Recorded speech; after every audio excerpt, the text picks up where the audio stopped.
Hello and welcome back, you fine humans. My name is Dventrix, and today we will be looking at the menace of Tier 3, the Mini Mouse, the most heavily armored Tier 3 tank in the game, the PZ2 Aus J. Now, for those of you who do not know what this rare beast of a tank is, it is a Tier 3 premium tank that has only appeared twice in the shop, I believe. Once on Black Friday 2 years ago, and then once at another random time. But this tank is a monster. For those of you who don't know what this is a light tank that does not play like a light tank at all. It is the super heavy of Tier 3. And if you don't believe me, just wait and watch. If you see the front of this tank right here, and this little bit of armor right there, 80 millimeters. This part right here, 50 millimeters. Now, put this into context. The KV5, the KV1, one of the most heavily armored Tier 5 tanks, only has 75 millimeters of armor. Only 75. This thing is 80, which is only 5 millimeters more, but it's 2 tiers down. 2 tiers down. This thing is a Tier 3 tank with Tier 5 armor. I'm not even joking. This tank it is an absolute beast, let me tell you. And it does some amazing work side scraping or doing other things like that. It has 50 millimeters on the side right there. It has 80 right here, 80 up on top. So it's pretty much 80 front sleeve. There's one weak spot, which is this 25 millimeter plate right there. But most people do not know how to handle this tank, and they'll just try to shoot this red area, and they will have no hope of penetrating it.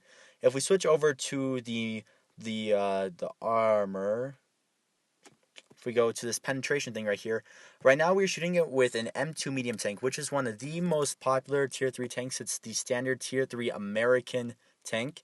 And if you look, this entire tank is red. That Tier 3 American medium tank has no hope in the entire world of penetrating this tank.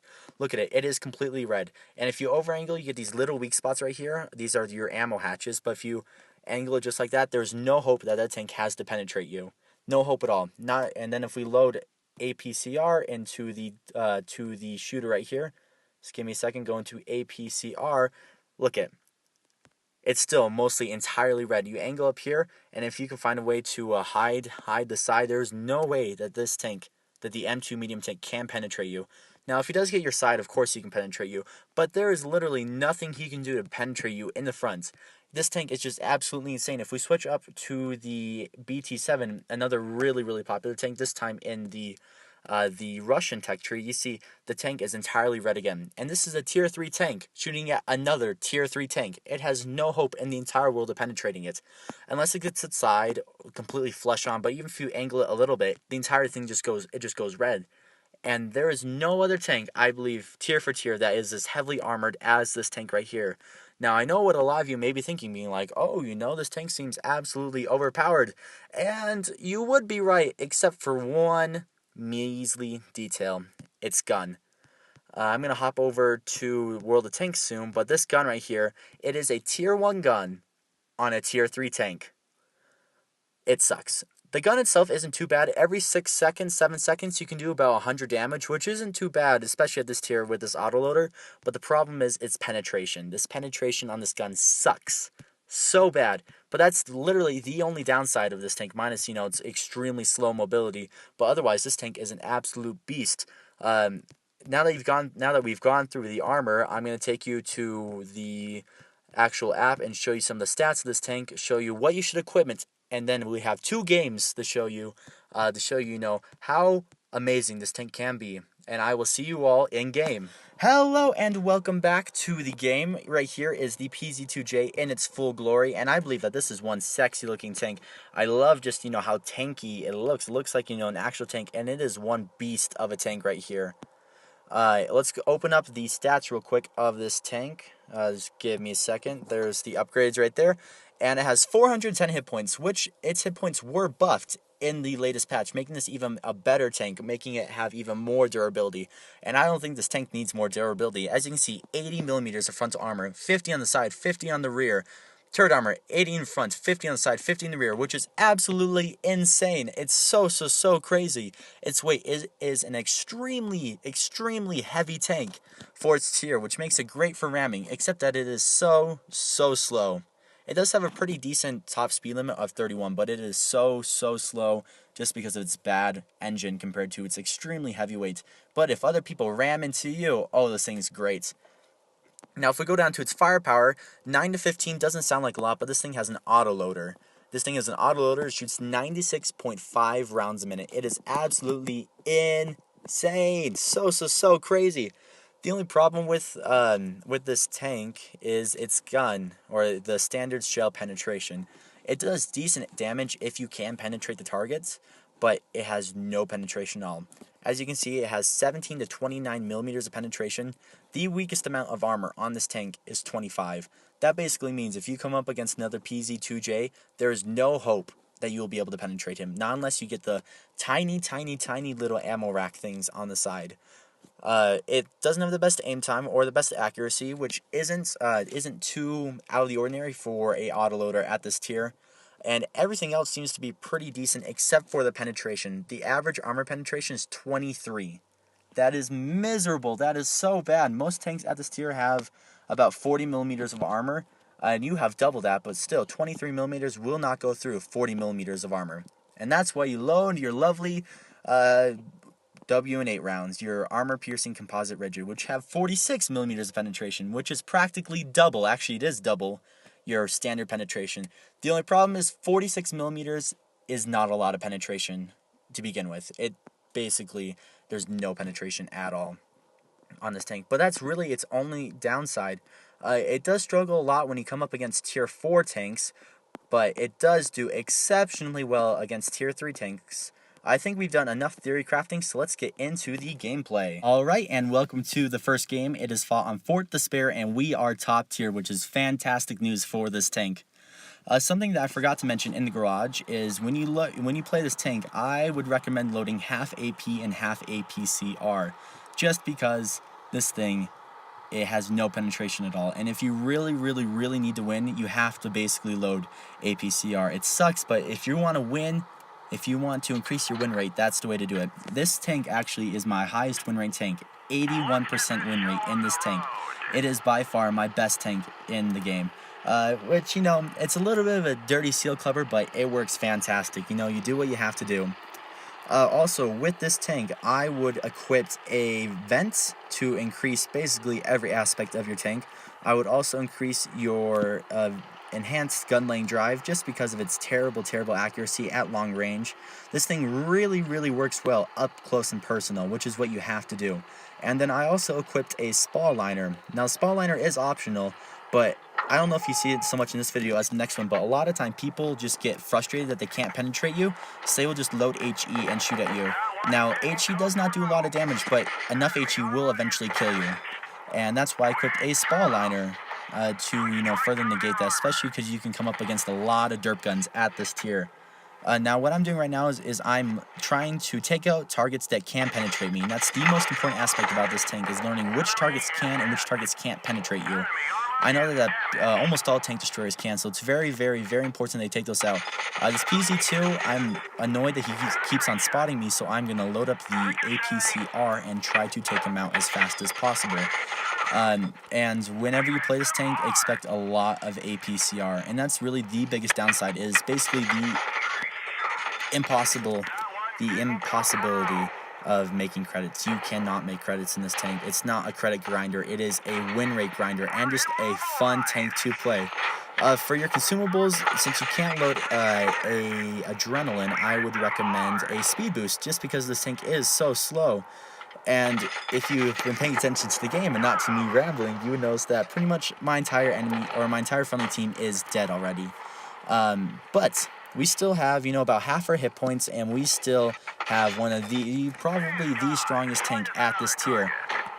And you can see this poor cruiser behind me. He can't penetrate me no matter what. He has no hope penetrating me. So I'm going to take out other tanks as fast as possible and just focus my attention on this cruiser, because the cruiser has no armor. He's a tier lower than me, and he can't penetrate me at all. And I see that there's a Panzer over here, and I know that he can penetrate me. So I'm going to focus my fire on him and just ignore the cruiser. Just ignore him.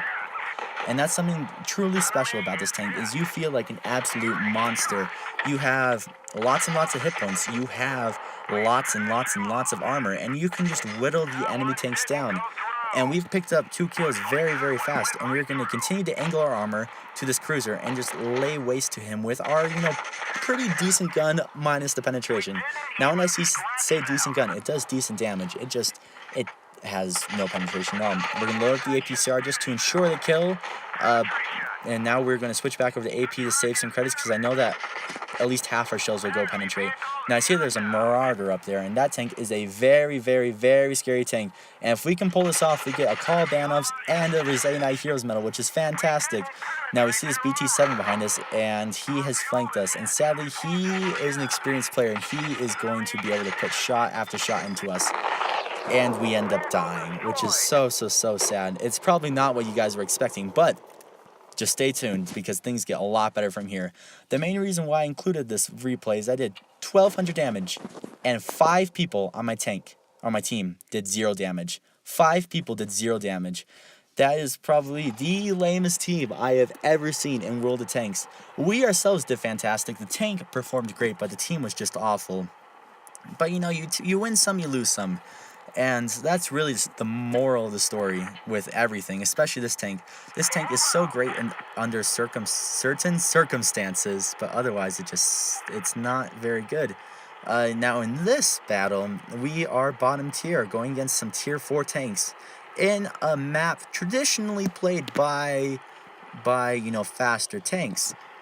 But this tank, even though it says it's a light tank, it honestly isn't. It's a super heavy tank. It is the Moz of tier 3, and it is the Seal Clubber's dream, because the only really bad part about this tank you can negate with credits. Everything else you will win, and that's something, it's just fantastic. If you want to increase your win ratio, buy this tank. It is so good. And you can see that this T-82 manages to sneak a shell into us. Tank destroyers are not your friend, but this T-82 has no armor, and we can just lay waste to him with our pretty decent gun for damage, but not for penetration. Now we're going to push up here, and we are going to get the flank of this M2, which is really, really fantastic. Now I see that he is loading the howitzer gun, so I'm angling my armor. And even though this tank has the best armor at tier 3, you need to angle. You need to angle this because it's, a traditional German tank. I'm going to put a shot or 2 into that BT7 artillery right there, and he's going to pull back. But we are going to be able to push forward and penetrate him with with his pretty weak armor. Now, we wait for him to shoot, and somehow he bounces his shell. I don't know that if he was firing AP shells or if we just have enough armor to negate his HE shell, which can happen since this tank just has so much armor. Now we're going to be able to load up and just lay waste to him with this, spastic little gun right here. It just outputs like 100 or like 10 shots in like a second or so. And we're going to be able to penetrate this tank, not reliably, but a couple times. And this tank is a whole tier above us, which is fantastic news for us right here. Now we are going to be able to push up and use, this fantastic mobility right here to lay havoc. And now I see that their entire enemy team is spotted, so now I can play a little bit more aggressively. I want to take this Marauder because he has a terrifying gun, and I'm able to penetrate him without some AP. Now we put around 50 damage into him, which is half of our potential, but it's fairly good for, the accuracy of this gun and the range we were at. Now I want to be able to take out this T-28 right here. This T-28 right here can penetrate me, and he can spot me for all these tanks sniping in the back, and I am quite worried about that. So I'm going to turn to the side and be able to put a couple shots into him. I think we only put 1 shot into him, but I'm going to turn my attention back to the tank destroyers over here. Now this Su-85 is a very well armored tank. Just kidding, it's not, but we just have such sucky penetration we can't do anything about it. But we're going to be able to pop up here, and I didn't mention, but this thing has pretty decent gun depression as well. And we were able to do 74 damage out of, the 110 that we should have done. 74 is very, very good for that tank. Now we're going to be able to load up the win rounds, the Apcr, and we are going to be able to penetrate that tank like butter. Now I am afraid of that T-28 right there flanking us. While this tank is so fantastic, it's pretty much fantastic only frontally, and it's only good at taking on one target at a time. So I'm going to keep my frontal armor to this T-28, and now I see that this BT-7 is following us, and this BT-7 has 4 kills. 4 freaking kills. I am terrified. But luckily, we were able to load up the APCR and take down that T-28. Now, we only put a couple shots into the BT-7, but now we're going to angle up toward him, and we are going to put the hurt on him. Something you need to do in this tank, as with most heavily armored tanks, is you need to put yourself in situations where you'll do good. You need to force situations upon the enemy. You need to be aggressive. And a big part of this game, like I said before, is psychological warfare. And if the enemy team sees, you know, a giant wall of red coming toward them, they are going to freak out and they are not going to know how to play as well. This BT-7, he tries his hardest, but he doesn't penetrate. And now I don't want to turn all the way around and engage that BT-7 just because this SU up here is going to push. Now we're going to load up the APCR rounds and we're just going to be able to put shot after shot into him. We do our 101 damage and we try to angle to him, but he can penetrate us still. He's a tank destroyer. What do you expect? And we are able to put a couple more shots into him, being able to finish him off and picking up our 3rd kill of the game when we were bottom tier. A lot of people say that this tank sucks when it's not top tier, which for the most part is very, very true. But you still can make it work, which is great. Now, I'm afraid of this BT-7 running away, so I tell my team to go cap the base, but no one's going to listen. And I try to take out this BT-7, but it doesn't happen. And boom, right there. I end up dying, he ends up dying, but we take this down with 4 kills and a win, which is fantastic for us. What a way to end off this review right here. Thank you so much, BT-7. We don't do as much damage, but we managed to survive and beat all the tier 4 tanks out. So I just want to say thank you so much for watching. My name's Dventrix. Please subscribe, like, do whatever you want, and I will see you all later.